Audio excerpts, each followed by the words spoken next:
So last time I wore this coat, I was talking about Berserk. So this time, I'm gonna be talking about Berserk.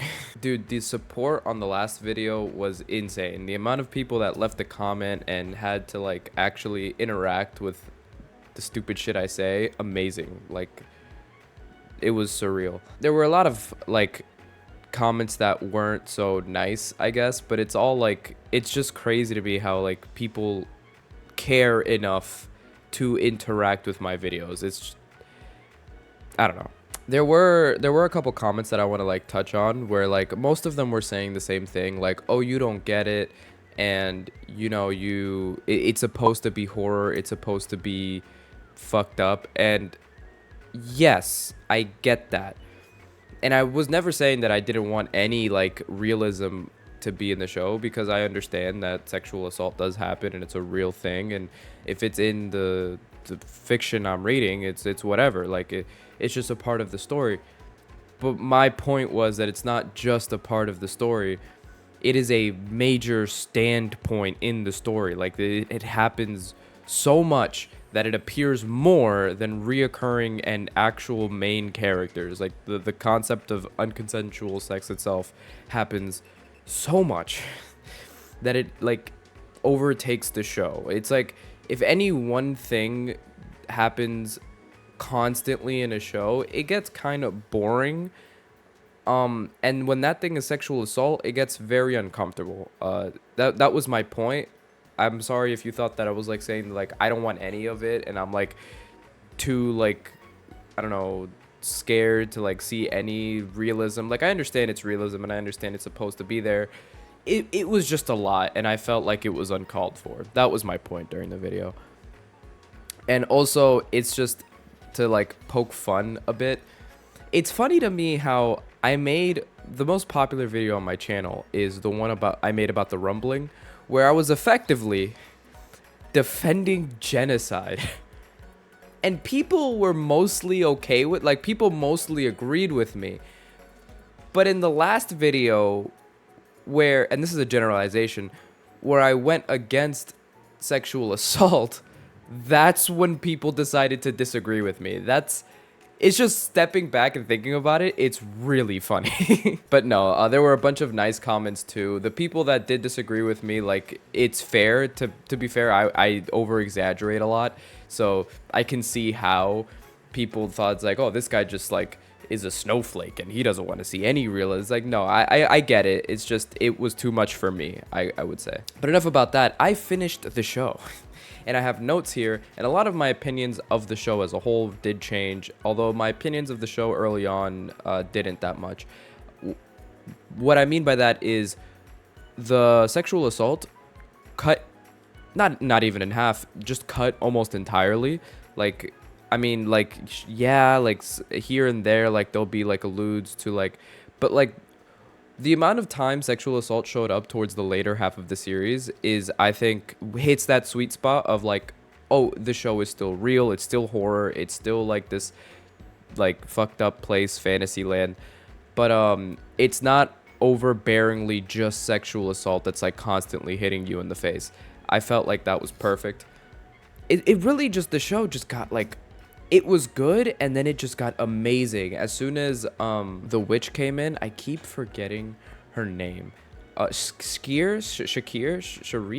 how do you pronounce it? Okay, it's Sharika. I always thought her name was like Sharik or Shakir or something like that. I don't know. Sharika. Got it. Ever since Sharika got introduced, just the show got like good on steroids. Like it's amazing now. The big thing with her is her relationship to Guts and how she is integrated into the suit. And dude, the suit is fucking awesome. It's so fucking cool. It's like, it was always fun to watch Guts fight and swing a sword around before, but now it's like really, really fun to just watch him go crazy. And he's basically just fucking unstoppable when he has that suit on.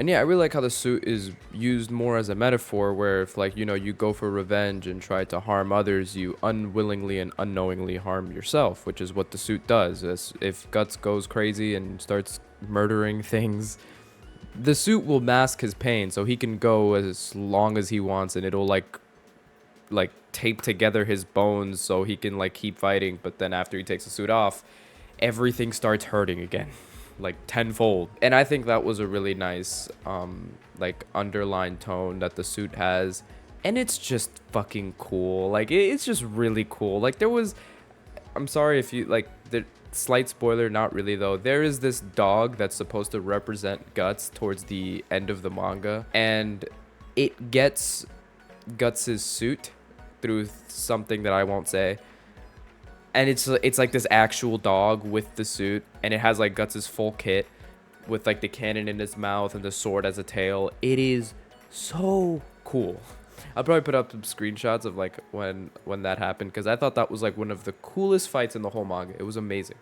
And then there's like a bunch of other small things that I love. Like, dude, once like the constant threat of like, oh, this fight's gonna end in someone getting sexually assaulted, once that was gone and I could just like focus on the fights and just the world building and storytelling, it just like opened it up for me. Like it opened me up to like take a lot more of the humor in the show, like to actually take it in, because like anytime before Puck would make a joke or something, I'd be like, dude, what the fuck, like fuck off. Like the tones would be like, because like I don't know, the tones would be way too serious for Puck to be making some sort of joke. But now there's like very serious, very serious, very serious, and then there's like this leeway where jokes are welcome to break the tension.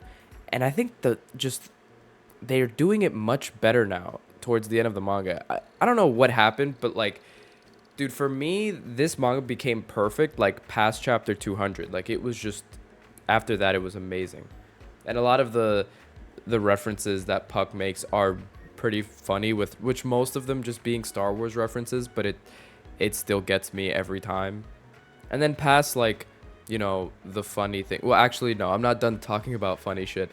There was this one scene that I'm pretty sure no one else cared about other than me, where there's I don't remember, dude, I'm very bad with names. I don't remember his name, but it's the guy with the mask, the apostle, if I'm saying that wrong, tell me. I don't want to search up how to pronounce it. But yeah, it's the one that's a shadow and it has a mask.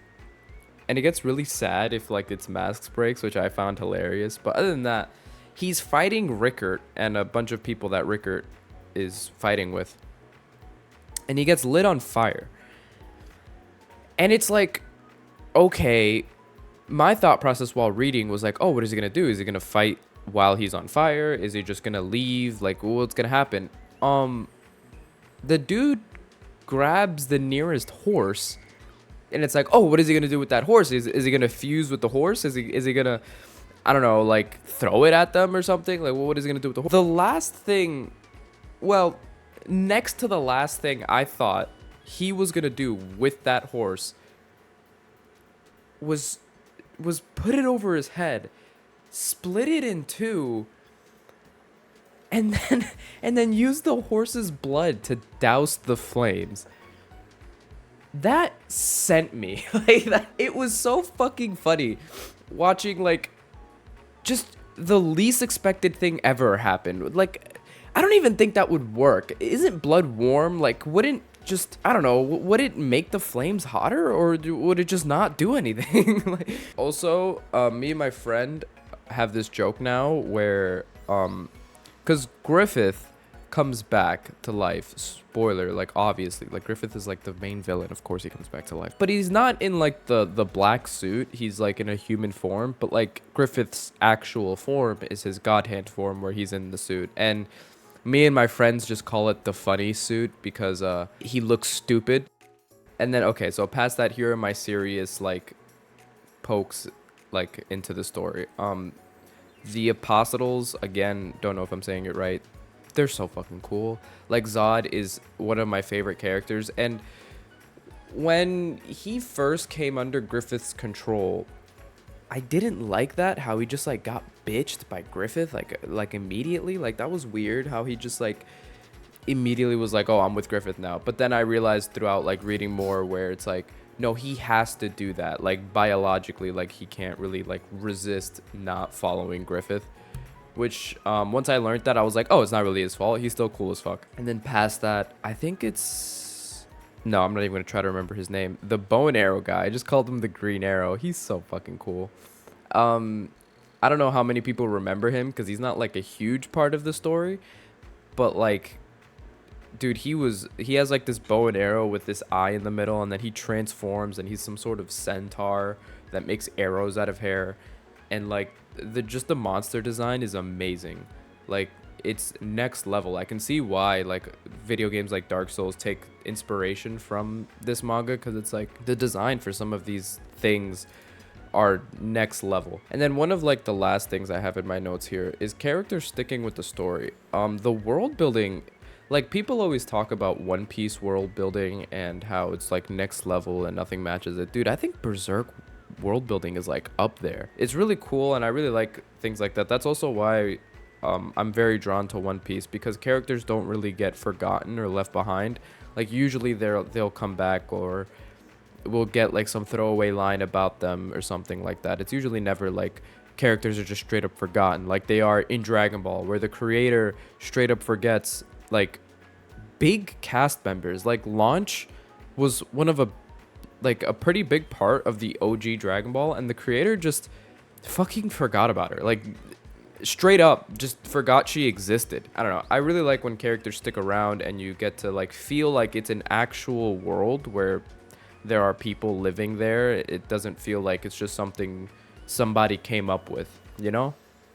It feels a lot more real when characters stick around like that. And that's pretty much it, man. Like I could talk about like all the fights and how they think they're cool and I could talk well, okay, one thing I can talk about is the ending where people tell me this is the last thing I'll talk about. People tell me that what they think is going to happen is Guts is going to give up. He's going to like live a like normal life, you know, I have no enemies type. Like, it's just gonna be fine. Fuck that. I agreed with that up until the very end where Griffith decided that he was going to kidnap Casca. Because it's like, think about it for a second, right? Griffith, the man who murdered all of his closest friends and comrades, defiled the woman who's loved him her entire life, and made his best friend watch just to fuck with him. He didn't need to do that. He could have just killed them both. He would have benefited more from killing them both. But just to spite them, he did that.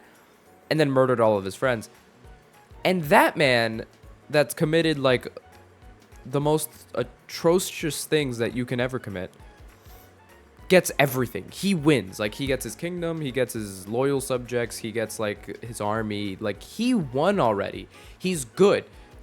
And I thought, okay, he's fine. Like he got everything he wanted. He still wants to like get more territory and get more whatever. That's like it's like icing on the cake. He already has his kingdom. He has his army. He wins. So to me, it's like you won already. You got what you want.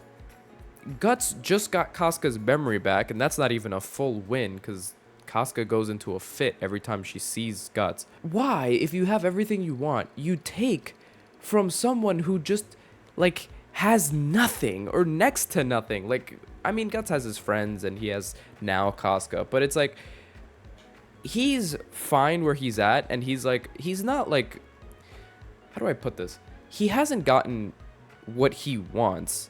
He's just trying to be content with what he has, which is a good thing. Why take more from him?